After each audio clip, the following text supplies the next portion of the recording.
අද අපි බලමු සවැත් නුවර ඉන්දියාවේ Google Map එකට අනුව මොන ආකාරයකටද පිහිටලා තියෙන්නේ කියලා.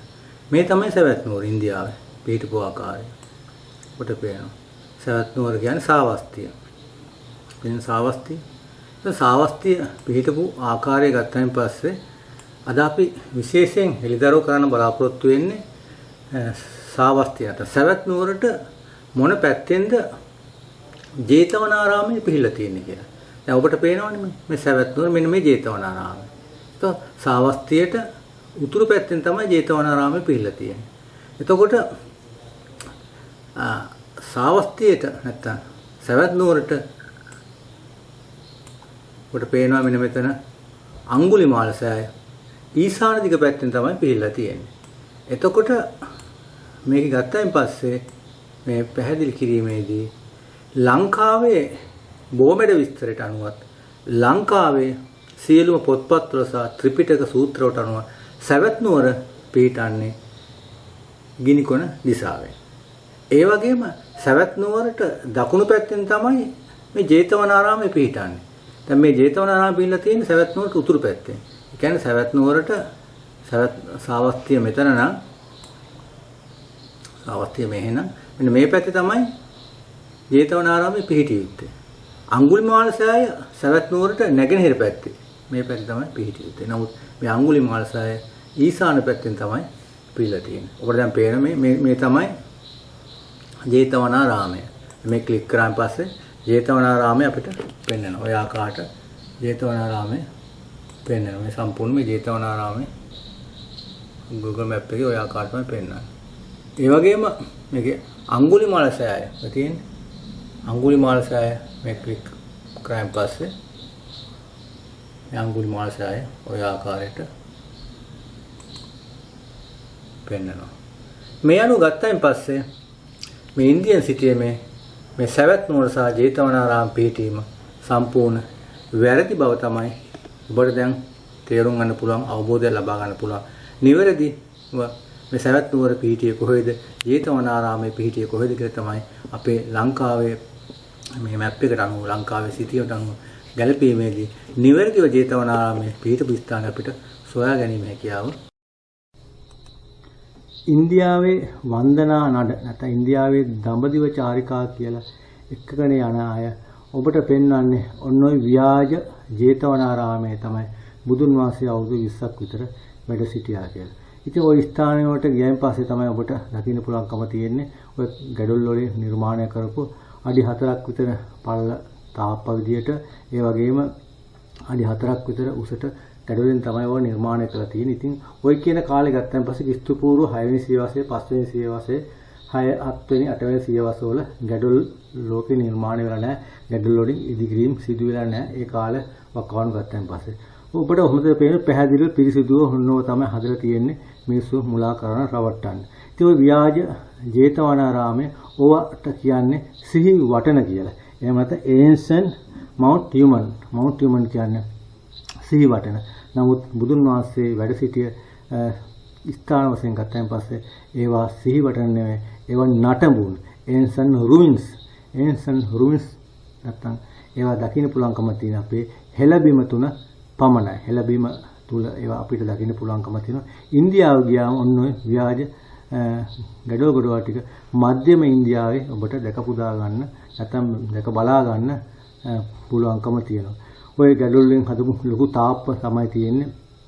විශාල ගැඩොල් නිර්මාණ අක්කර 15ක විතර භූමි භාගයක තමයි ඔය විසිරලා තියෙන්නේ.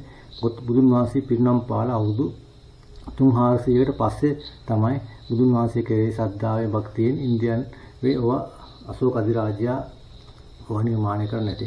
ඔය කුඩේ අතේ තියෙන සාමින් වහන්සේ තමයි දඹදිව වන්දනා නඩ එකගෙන යන සාමින් වහන්සේ. මමත් ගියේ ওই සාමින් වහන්සේ සමග. ඉතින් ඒ අනුව ගත්තයින් පස්සේ ওই ස්ථාන ඒගොල්ලෝ බුදුන් වහන්සේ ජේතවනාරාමයේ අවුරුදු 20ක් වැඩ සිටියා. සූත්‍රහාර 5000ක් ඇතුළේ ජේතවනාරාමයේ දේශනා කරලා කියලා තමයි ඔය සාමින් වහන්සේලා විස්තර කරන්නේ. ඉතින් ඒක තමයි ওই ජේතවනාරාමයේ ස්වභාවය. ඔය ඔබට පේන්නේ ওই ජේතවනාරාමයේ පැත්තකින් තියෙන ආනන්ද බෝධිය. ඔබ ආනන්ද බෝධිය ගැන අහලා තියෙනවනේ. ඉතින් බෝධියක් වුණායින් පස්සේ බෝධියේ වටේට ආරක්ෂාවට වැටක් තියෙනවා. නැත්නම් ප්‍රකාරයක්. තාප්පයක්. ඒ ආරක්ෂක වැට වෙනුවට බෝධිය වටේටම තියෙන්නේ. ගැඩොල් වලින් නිර්මාණය කළ මහා ගැඩොල් බැමි තමයි තියෙන්නේ. ඒ වගේම ඔබට පේනවා වටේටම තියෙන්නේ ලොකු තාප්ප කීපයක්. ඒ වගේම කාණු තියෙන නැත්තම් ලොකු බහින්න පුළුවන් අඩි 5ක් 6ක් ජඹුරුට තියෙන අගල් තියෙන ස්ථාන තමයි ওই ආනන්ද බෝධිය වටේටම නිර්මාණය කරලා තියෙන්නේ. ඒකට බෝධියක් වටේ නම් ප්‍රාකාරයක් තමයි තියෙන්න ඕන ආරක්ෂාව. නමුත් ඔකේ ප්‍රාකාරයක් නෙවෙයි වටේටම ගැඩොල් නිර්මාණය තමයි තියෙන්නේ. ඕක තමයි ඉන්දියාවේ ව්‍යාජ ජේතවනාරාමයේ තියෙන ස්වභාවය. ඉන්දියාව යන කෙනෙකුට ඕවා දැක බලා ගන්න පුළුවන්කම තියෙනවා. කෙලින්ම ඔය ගොඩනැගිල්ලත් එක්කම පිටිපස්සේ තියෙන්නේ ජේතවන කොකුණ. මොන කොකුණද? ජේතවන. ඒකේ තමයි බුදුහාරු නෑ. දැන් බුදුහාරු නානවට අපි කියනවද නානවා කියන්නේ? එහෙනම් දැන් පෑන් පහක් මොන පහකද? එහෙනම් මේ අයිනේ ගිහින් බුදුහාරු පෑන් පහක් වෙච්ච කොකුණක් බලලා මේ වික්ෂුණාසලා සිවුරු සකස් කරගත්ත ගොඩනැගිල්ලක් බලන්නේ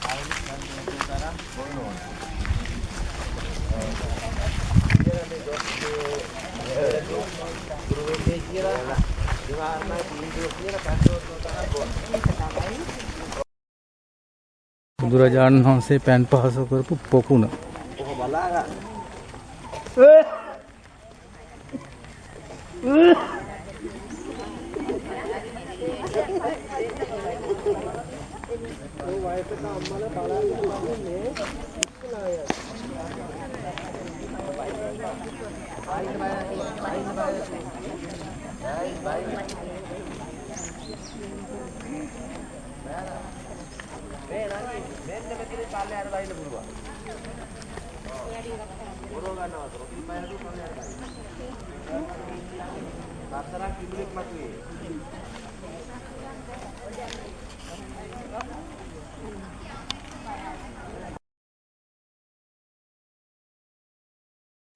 බලන්නකො මේ ගොඩනැගිල්ල.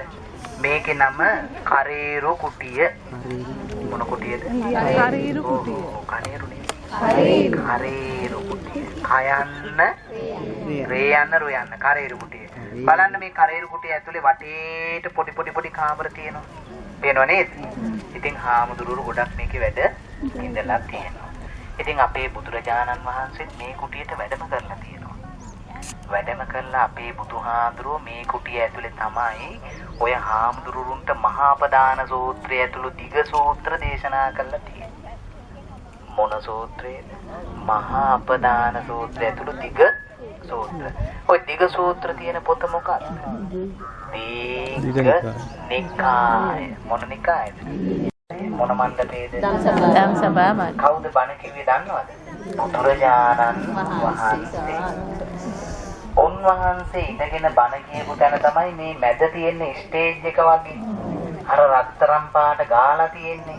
ඕම් ඔතන බිම පනෝපවාසනයක් මත අපේ බුදුහාමුදුරුවෝ වැඩ ඉඳගෙන ධර්ම දේශනා කළා. ඉතින් ඔතන ඉඳගෙන අපේ බුදුරජාණන් වහන්සේ බණ කියනකොට මේක ඇතුළට සෙනග රැස්ුණා නේද බණ අහන්න කියලා. කවුද? භික්ෂු භික්ෂුණී උපාසක කවුද? කියනකොට මේ විශාල ධම්සභාවෙ ඉතින් ඔය සෙනග පිරීලා ඉඳගෙන බණ ඇහුවනේ නේද? සෙනග පිරිවරාගෙන බුදුහාමුදුරුවෝ බණ කියනකොට තමයි සෙනග අස්සෙන් පුරුවගෙන බුදුහාමුදුරුවෝ බණ කියන මෙතනට ආවේ චින්චා. දන්නවනේ චින්චා? සෙනග අස්සෙන් දුවගෙන මෙන්න මෙතනට ආපු චින්චා තමයි බුදුන්ට ලින්දා කරේ. ඔය වගේ සිදුවීම් ගණනාවක් සිදු වෙච්ච තැනක් තමයි මේ ධම්සභාව. ওই ස්ථානේ තමයි ඔබට මේ දකින්න පුළුවන් බුදුන් වහන්සේ ධර්ම දේශනා කරපු ධම්සභා මණ්ඩපයේ වශයෙන් තමයි පෙන්වන්නේ. ඔය කළු පාට පේන්නේ මහම් පත්තු කොල්ල. ඒ වගේම රත්තරන් පාට විවිධ පාට වර්ග ගාලා ඔතන බාරහාර වෙනවා. ඔතෙන්ට ගියන් පස්සේ අපේ බෞද්ධයෝ ওই ස්ථාන තමයි ධම්සභා මණ්ඩපේ තමයි ඔය පෙන්වන්නේ.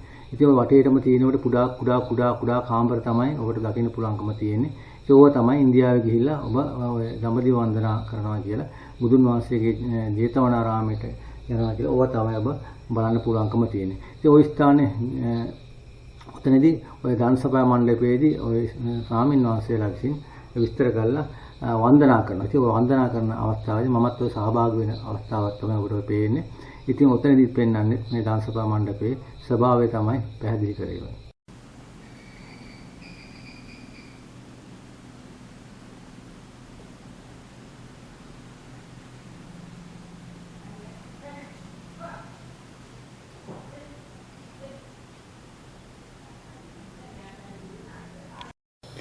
අපි බලමු ජේතවනාරාමය සහ සවැත් නුවර පිළිබඳ බුදුන් වහන්සේ දේශනා කරපු සූත්‍රය ඇසුරෙන් මොන ආකාරයකද මේව පැහැදිලි කරලා කියලා දීලා තියෙන්නේ කියලා.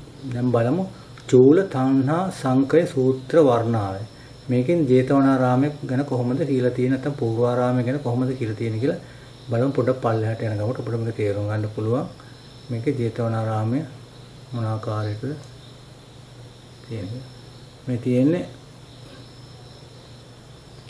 මෙතන තියෙනවා සවැත් නුවරින් නැගෙනහිර දෙස උත්තම දේවී විහාරයේ සමාන තැන්නේ පූර්වාරාමේ නම් විහාරයක් කරවි කියලා තියෙනවා. ඊට පස්සේ මේ තියෙන්නේ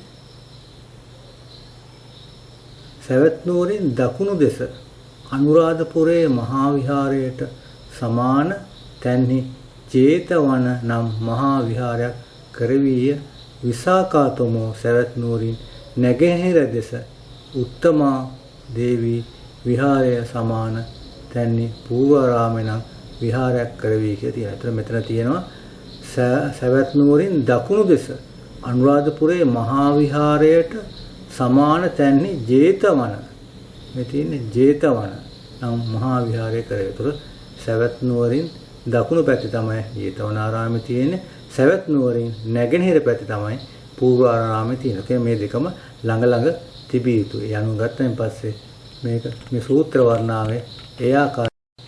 අපි තවත් සූත්‍රයක් බලමු මේ සම්බන්ධව මේ දෙවුරම් මෙහස විසාකාව හදාපු පුබ්බාරාමයේ සම්බන්ධ කොහොමද කියවෙන්නේ කියලා. මේ තමයි දතානුපස්සන සූත්‍ර වර්ණාව. ඒක කියවෙනවා මෙන්න මේ ආකාරයට පුබ්බාරාමයේ සවැත් නුවරින් නැගෙනහිර දෙසින් පිහිටි අරමයි. පුබ්බාරාමයේ දැන් විසාක හදපු මේ ආරාමයේ සවැත් නුවරින් නැගෙනහිර දිසාවෙන් පිහිටි ආරාමය කියලා මේක පැහැදිලිව තියෙන සවැත් නුවරින් නැගෙනහිර දිසාවෙන් පිහිටලා කියලා. ජේතවනාරාමය ගැන කතා කරේ තවත් සූත්‍රයක් තමයි කාලිංග බෝධි වර්ණාව. ඒකෙදි සඳහන් වෙනවා අර ජේතවනාරාමයේ ආනන්ද බෝධිය ගැන තමයි ඒකේ සඳහන් වෙන්නේ මේ කාලිංග බෝධි වර්ණාව. ඉතින් මේ සියලු තොරතුරු මේ ලංකාවේ හෙළබිම ඇතුළු මේ අපිට ඇද්දකින් දැක බලා ගැනීමේ හැකියාව තියෙනවා. ඔබ දන්නවා ජේතවනාරාමයේ ඇතුලේ ප්‍රධාන කුටි 4ක් ගැන සඳහන් වෙලා තියෙනවා. ඒ සූත්‍ර දේශනාවක් ගත්තයින් පස්සේ මහා ප්‍රධාන සූත්‍රයේ මේ සම්බන්ධව සවිස්තරව සඳහන් වෙලා තියෙනවා. ඒ කියන්නේ කරේරු කුටිය, කොසැම්බි කුටිය, සලල ගෘහය, බුදුන් වහන්සේ වැඩ වාසය කර සුගන්ධ කුටිය වශයෙන් තමයි මේ කුටි 4 සඳහන් වෙන්නේ. එතකොට මේ කුටි 4 ජේතවනාරාමේ මේ බුදුන් වහන්සේ වැඩ සිටි කුටිය ගත්තයින් පස්සේ දන්සපා මණ්ඩපය තමයි මේ අපි මේ පෙන්වන්නේ. මේ දන්සපා මණ්ඩපයට අදාළව මේ කුටි 4 ජේතවනාරාමයේ ඇතුලේ තිබුණා කියලා මහා ප්‍රධාන සූත්‍ර දේශනාවේ වර්ණාවේ පැහැදිලිව විස්තර කරලා තියෙනවා. ඉතින් මෙන්න මේ කුටි නිර්මාණය කරලා තියෙන්නේ ඔබට පේනවා ආකාරයට කළු බලෙන් තමයි මේ සියලු දේවල් නිර්මාණය කරලා තියෙන්නේ. ඒවා එදා කළු බලෙන් නිර්මාණය කර ආකාරයටම අද යම් වෙනස්කම් වෙනස් වෙලා තිබුණත් දැක ගන්න පුළුවන්කම තියෙනවා. ඒ ස්ථානගත වීම ඒ ආකාරයටම දුර අනුව ඒ වගේම දිශාවන් අනුව පැහැදිලිව විස්තර කරන්න කිරීමේදී ත්‍රිපිටක අනුව ගලපලා කියන්න හැකියාව තියෙන, පෙන්눔 කළ දෙන්න හැකියාව තියෙන කිසිම වැරද්දක් නැත්නම් නිවැරදිව ඒ ස්ථාන හඳුනා ගැනීම හැකියාව ඔබට අද තියෙනවා. මේ ජේතවනාරාමයට පැමිණෙන පස්සේ මේ හෙළබිම තුල ලංකාව තුල තමයි මේ සීළු දේවල් අස්පනා අපිට දැක බලා ගන්න පුළුවන්කම තියෙන්නේ. මේ තමයි ජේතවනාරාම කියන අනිත් කුටිය. කුටි 4න් කණේරු කුටිය, කොසැම්බි කුටිය, සලල ගෘහය, ඒ වගේම කුටිය අතර අනිත් කුටිය තමයි මෙන්න මේ කුටිය. ආනන්ද හාමුදුරුවෝ මුගලන් සර්විස් ස්වාමීන් වහන්සේලා රැක සිටියයි කියන ඒ කුටිය වල තමයි මේ චෛත්‍යයත් එක්ක ධර්මීය ආකාරයට ඉඳලා කුටියක් වශයෙන් අද මෙතින්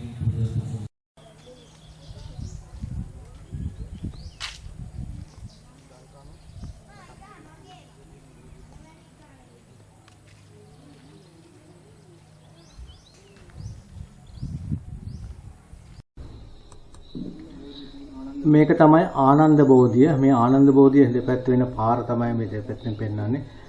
උඩින් හරි ආවරණයකුත් කරලා තියෙන්නේ නැති. ඔබට වටේට පේනවා ඉන්දියාවේ තියෙන ප්‍රාකාරය වගේ වටේට ඉපැරණි ගැඩොලින් නිර්මාණය කරපු තාප්පයක් නෙවෙයි කළු ගලෙන් හදපු ආවරණයක් තමයි වටේට දකින්න පුළුවන්කම තියෙන්නේ. ඒ වගේම වටේටම ජේතවනාරාමයට නැගෙනහිර පැත්තෙන් තමයි මේ ස්ථානයේ මේ ආනන්ද බෝධිය පිහිටලා තියෙන්නේ. ඉපැරණි නැත්තම් නටබුන් වශයෙන් තමයි මේ ඔබට දකින්න පුළුවන්කම තියෙන්නේ. ඒ වගේම මෙතන ඇතුලේ තියෙනවා මේ සිරිපතුලක්.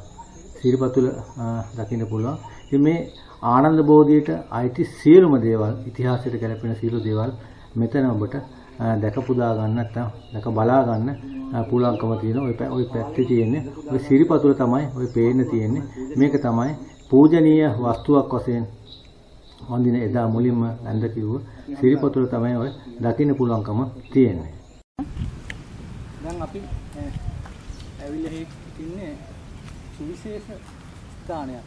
මේ ඉතිහාසයේ බුද්ධ ඉතිහාසයේ ආందోලනාත්මක කතා පුවතක් වෙනහරක් වන අඟුලිමාල චරිතය නියෝජනය කරන අඟුලිමාල තෙරුන් වහන්සේගේ චෛත්‍යය නැත්නම් භස්මාවශේෂ තැන්පත් කරපු ස්ථානය.